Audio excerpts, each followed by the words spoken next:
ఇవాళ చాలామంది రిక్వెస్ట్ ఏంటంటే ఫిక్స్డ్ డిపాజిట్స్‌కి అలాగే కార్పొరేట్ బాండ్స్‌కి డిఫరెన్స్ ఏంటి? అలాగే కార్పొరేట్ బాండ్స్ మనం ఎందుకు తీసుకోవాలి?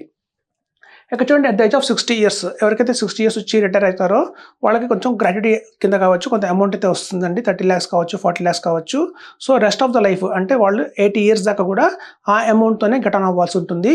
సో అట్లాంటి వాళ్ళకి ఇప్పుడు 60 ఇయర్స్ నుంచి మనం 80 ఇయర్స్ తీసుకుంటే వాళ్ళ ఎక్స్‌పెన్సెస్ ఎలా ఉంటాయి? అంటే వాళ్ళ ఖర్చులు ఎలా ఉంటాయి? ఇయర్ ఆన్ ఇయర్ ఎలా ఉంటాయి చూస్తే మనం చూడండి స్టార్టింగ్‌లో ఒక 50,000 సరిపోతుంది వైఫ్ అండ్ హస్బాండ్‌కి.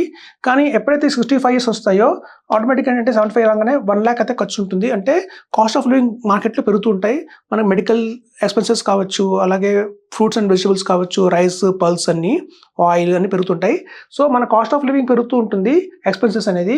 కానీ బ్యాంక్‌లో ఫిక్స్డ్ డిపాజిట్‌లో వచ్చిన వడ్డీ రేట్లు ఏవైతే ఉంటాయో ఇవాళ మనం చూస్తే 6.75 వడ్డీ రేట్ ఉంది. అది మనకు గణనీయంగా ఏంటంటే రాబోయే రోజుల్లో 5.75%, 5%, 4%, 3% లాగా ఫిక్స్డ్ డిపాజిట్ మీద వచ్చే రిటర్న్స్ పడిపోతూ ఉంటాయి. సో రిటర్న్స్ అయితే పడిపోతున్నాయి. మనకి ఎక్స్‌పెన్సెస్ పెరుగుతున్నాయి. సో ఈ 2 కూడా ఆపోజిట్ డైరెక్షన్స్‌లో ట్రావెల్ అవుతుంటాయండి. అందుకని మాక్సిమం ప్రాపర్‌గా ఎక్కువ రిటర్న్ తెచ్చుకోవాలి అంటే ఎట్లాంటి స్టాక్ మార్కెట్ రిస్క్ లేకుండా ఉన్న ఫిక్స్డ్ డిపాజిట్ మీద మనం ఎక్కువ రిటర్న్ తెచ్చుకోవాలి అంటే ఏం చేయాలంటే కార్పొరేట్ బాండ్స్.